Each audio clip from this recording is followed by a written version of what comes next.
ஜானகி சந்தியா சீரியல்ல இப்போ ஒரு அருமையான அட்டகாசமான எபிசோட் வந்திருக்குன்னே சொல்லலாம். மிஸ் பண்ணாம ஃபுல்லுடையும் கேளுங்க. அதுக்கு முன்னாடி இந்த வீடியோ பிடிச்சிருந்துச்சுன்னா லைக் பண்ணி பாருங்க. ரொம்ப பிடிச்சிருந்துச்சுன்னா நம்ம சேனலுக்கு வந்து சப்ஸ்கிரைப் பண்ணி கண்டினியூஸா ஆதரவு தாங்க.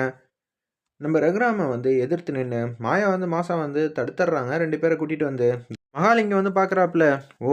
மாயா வந்து களத்துல இறங்கியாச்சா? இனிமேட்டு நம்ம நெனச்ச விஷயம்லாம் நடந்த மாரி தான். ரகுராமே வந்து அமைதியா தான் இங்க நிக்க போறாங்க." அப்படின்னு சொல்லி யோசிக்கும்போது, "நான் எதுவா இருந்தாலும் பார்த்துக்கிறேன்." அப்படிதாங்க நம்ப சொல்லுவோம். ஆனா நம்பளால எதுவுமே கிழிக்க முடியாதுங்க மாயா முன்னாடி அப்படின்னு சொல்லி, மகாலிங்கம் வந்து சூப்பரா வந்து சொல்லிக்கிட்டு இருக்காங்க. அந்த இடத்துல ஒரு பக்கம் வந்து, "எதுக்காக இங்க வந்திருக்கேன்னு தெரிஞ்சுக்கலாமா? மொதல்ல நீங்க யாருங்க? உங்க பொண்ணோட வாழ்க்கையில முடிவெடுக்க? நான் தான் பொண்ணோட அப்பா. அதுக்குன்னு இங்க என்ன நடக்குது? 2 பேருக்கும் வந்து சம்மதம்ங்கிற மாரி சொல்லிட்டாங்க பிரியறதுக்கு.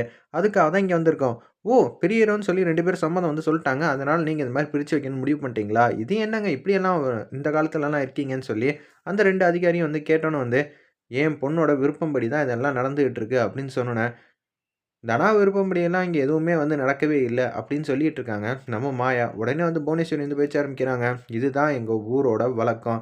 எங்க ஊர்ல எப்போதும் வந்து நாங்களா பேசி ஒரு முடிவு வந்து எடுப்போம் அப்படின்னு சொன்னோனே வந்து, அதிகாரி வந்து பேசுறாங்க. இது 2 பேரோட வாழ்க்கை சம்மந்தப்பட்ட விஷயம். நீங்களா பேசி எல்லாம் முடிவெடுக்கக்கூடாது. அதுக்கு தான் வந்து கோர்ட்டு எல்லாமே இருக்கு. தேவையில்லாம வந்து பெர்ஃபார்ம் பண்ணாதீங்க. அவ்வளோதான் சொல்லிட்டேங்கிற மாரி சொன்னோனே, இப்ப சிவராமன் வந்து பேச ஆரம்பிக்கிறாங்க. அந்த இடத்துல அண்ணே, எதுவா இருந்தாலும் பார்த்து முடிவு எடுப்போண்ணே! அப்படின்னு சொல்லி மனசெல்லாம் வந்து மாயா பக்கம் ஆதரவா வந்து நிக்கணும்னு முடிவு பண்ணிட்டாங்க. அந்த இடத்துல அண்ணி சொன்ன வாக்குறுதிய நம்பளால காப்பாத்த முடியல. ஆனா, மாயா வந்து மாசா, தூளா வந்து நிக்கிறா. அதுக்கேத்த மாரி நம்ப ஒரு துளி வந்து நின்னா கூட போதும். ஈஸியா வந்து மாயா வந்து சமாளிச்சுருவா அப்படின்னு சொல்லிட்டு, "அண்ணே, எதுவா இருந்தாலும் யோசிச்சு செய்யுங்கண்ணே. இங்க பிரச்சனை வேணாண்ணே" அப்படின்னு சொல்லி அந்த இடத்துல சொல்லி சமாளிச்சுக்கிட்டு இருக்காங்க. நம்ம சிவராமன் வந்து மாயாவுக்கு ஆதரவா பேசுற மாரி பேசி, இந்த முடிவ மாத்துறதுக்கு எந்த அளவு முயற்சி பண்ண முடியுமோ, அந்த அளவு சிவராமன் வந்து பெர்ஃபார்ம் பண்ணிட்டு இருக்காங்க. வேற லெவல்ல இருந்துச்சுன்னே சொல்லலாம் அந்த சீன்லாம். "சார், நீங்க உங்க பொண்ணுகிட்ட என்ன பேசுனீங்க?" அப்படின்னு சொல்லும்போது, "தேவையில்லாம பேசாதீங்க. நான் பொண்ணோட அப்பா" அப்படின்னு சொல்லும்போது, கடுப்பாயிட்டாங்க நம்ப ரகுராம். "நீங்க இப்படியெல்லாம் பேசக்கூடாது." "ஓ! அப்படிங்களா?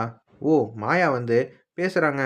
அந்த இடத்துல நீங்க வந்து உங்க பொண்ணுகிட்ட விருப்பமான்னு கேட்டிருப்பீங்க. ஆனா, அவ எதுவுமே சொல்லல. உங்க விருப்பம் தான் அவளோட விருப்பம்ன்னு சொல்றா. அப்படி இருக்கும்போது நீங்கலாம் பேசுறது நியாயமே இல்ல. இனிமேட்டு ஏதாவது பேசிட்டு இருந்தீங்கன்னா, அப்புறம் அவ்வளதான் அப்படின்னு சொல்லும்போது, என்ன மாயாவ வச்சு, உன்னோட மூத்த பொண்ண வச்சு, இங்க ஏகப்பட்ட வந்து கலாட்டாலாம் பண்ணிக்கிட்டு இருக்க போல இருக்கு. நான் இது மாரி பண்றேம்மா, நீ இங்க வந்து ஆட்டத்தையே கலைச்சு விட்டுருன்னு சொல்லி, அந்த இடத்துல சொல்லிட்டு இருக்கியா? நான் உன்ன நம்புனதுக்கு என்ன ஏமாத்திட்டல்ல அப்படின்னு சொல்லி, மாயாவ பத்தி கன்னா பின்னான்னு வந்து திட்டிட்டு இருக்காங்க.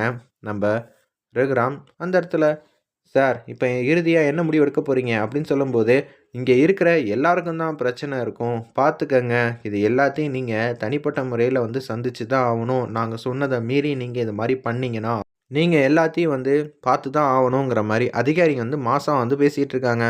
உடனே அந்த இடத்துல என்ன செய்றதுன்னே தெரியாம யோசிக்கிறாங்க. நம்ப ஊர் மக்கள்லாம், "சரி ரகுராம், இப்போதைக்கு எந்த பிரச்சனையும் பண்ண வேணாம். அவங்க சொன்ன மாரியே வந்து அமைதியா இருக்கலாம்." அப்படின்னு சொல்லிட்டு அவங்க பாட்டுக்கு வந்து கடந்து போறாங்க.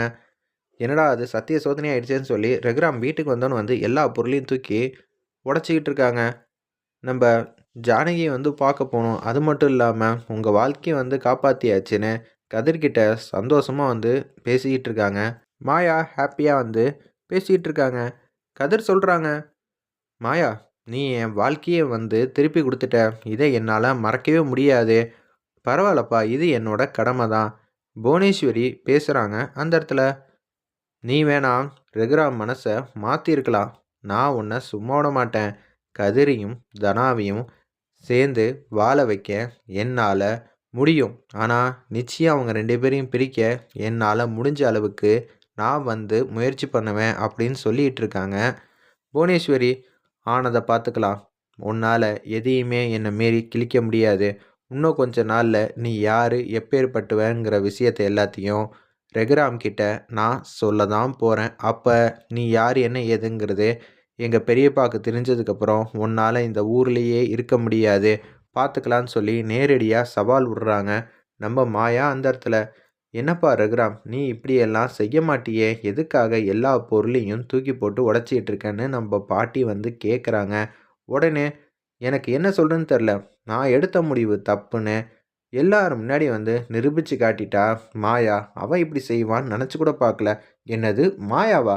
மாயா தான் வந்து புவனேஸ்வரியோட சம்மந்தப்பட்டவங்க எல்லாம் கூட்டிட்டு போனாங்களே! இது எப்படி சாத்தியமாச்சுன்னு பத்மாவும், பார்வதியும் பேசும்போது, "அண்ணே, அவ இந்த வீட்ல இருக்கிற வரைக்கும் நம்மளால எதையும் செய்ய முடியாதுண்ணே. முதல்ல அண்ணி வந்து தடுத்தாங்க. பஞ்சாயத்துல மாத்தி சொல்ல வச்சாங்க தனாவ. இப்ப என்றானா, நீ எடுத்த முடிவே தப்புன்னு சொல்றாங்கண்ணா. அவங்க ஏதோ ஒரு முடிவுல தான் இருக்காங்க அப்படின்னு சொல்லிட்டு இருக்கிறப்ப, ஏய் உங்களால தான், உங்க 2 பேரால தான் இந்த வீட்லயே வந்து பிரச்சனைக்கு மேல பிரச்சனை வருது. சும்மாவே நீங்கலாம் இருக்க மாட்டீங்களா? யாரையாவது ஒருத்தர வந்து இப்படிதான் வந்து மாட்டி விட்டுக்கிட்டே இருப்பீங்களான்னு சொல்லி சிவராமன் வந்து வெளுத்தெடுக்குறாங்க. பார்வதியும் பத்மாவையும். என்னது சிவராமன் இப்படியே வந்து சப்போர்ட் பண்ணிக்கிட்டு இருந்தானா? அப்பனா இவனுக்கும் வந்து சம்மதம் சொல்லி தான் அண்ணன் மனச வந்து மாத்திருக்கான். இவன் வந்து மாயா பக்கம் நின்னு பேசினதுனால தான் இப்படியெல்லாம் நடந்திருக்கான்னு பத்மாவும், பார்வதியும் திங்க் பண்றாங்க. முதல்ல நீங்க இங்கேருந்து போங்க. ஆமா ரகுராம், கொஞ்சம் அமைதியா தூங்கி ரெஸ்ட் எடுப்பா. அதுக்கப்புறம் எதுவா இருந்தாலும் பார்த்துக்கலாம் அப்படின்னு சொன்னதுனால அப்படியே கேஷுவலா எல்லாரும் போறாங்க. ரகுராம் மட்டும் ரூம்ல தனியா வந்து உட்கார்ந்துகிட்டு இருக்காங்க. ஜானகி கிட்ட நடந்த விஷயத்தெல்லாம் வந்து சொல்றாங்க நம்ப மாயா. "என்ன நடந்துச்சும்மா?" அப்படின்னு சொல்லி ஜானகி கேட்டோன்னே, "இது மாரி கடைசி நேரத்தில வந்து ரகுராம தடுத்து நிப்பாட்டிட்டேன்." "சூப்பர்மா!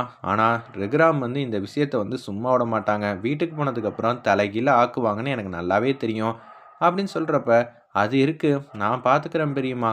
குருவரன்ட்ட வந்து அடுத்தது நான் என்ன செய்யணும்? பெரியம்மாவ வெளியில கொண்டு வரணும்னா?" அப்படின்னு சொல்லும்போது, இவங்களா தானே வந்து உண்மைய வந்து சொல்லிக்கிட்டாங்க. அதனால கண்டிப்பா வந்து வெளியில வந்து விட்டுறலாம். எந்த பிரச்சனையும் இல்ல.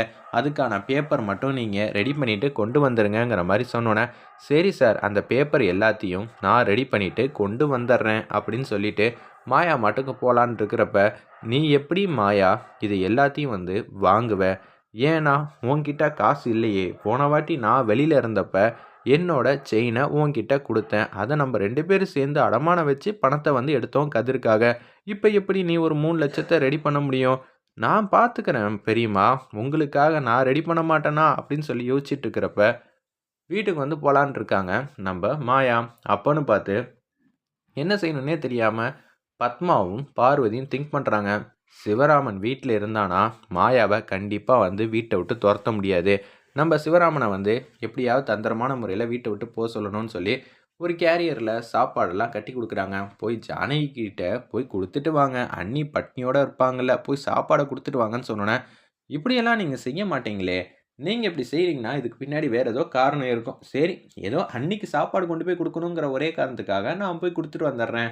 அப்படின்னு சொன்னோனே, இன்னும் ஒரு 1/2 மணி நேரத்தில எப்படி இருந்தாலும் மாயா வீட்டுக்கு வந்துருவா. அண்ணனுக்கும் மாயாக்கும் சண்டை மூட்டி விட்டா, நிச்சயம் நம்ம நெனச்சது நிறைவேறிடும். ஜானகியும் இல்ல, மாயாவும் வீட்ல இல்லன்னா, இந்த வீடே நமக்கு தான் சொந்தம்னு கேவலமா எப்போதும் போல அவங்க யோசிச்சுட்டு இருக்காங்க. மாயா வந்துடுறாங்க. பாட்டியும் அங்க தான் நிக்கிறாங்க.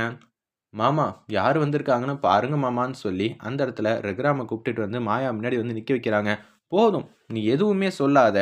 என் முடிவு தப்புன்னு சொல்லி அதிகாரிய கூட்டிட்டு வரியா? என்ன தைரியம் இருக்கும்?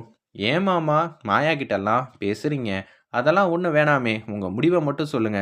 நீ இனிமேட்டு இந்த வீட்ல இருக்க வேணாம்." "நான் ஏன் போணும்? நான் போமாட்டேன்னு" சொல்லும்போது மணி வந்து பார்க்குறாங்க. மாயாவ வீட்ட விட்டு சொல்றாங்க ரகுராம்.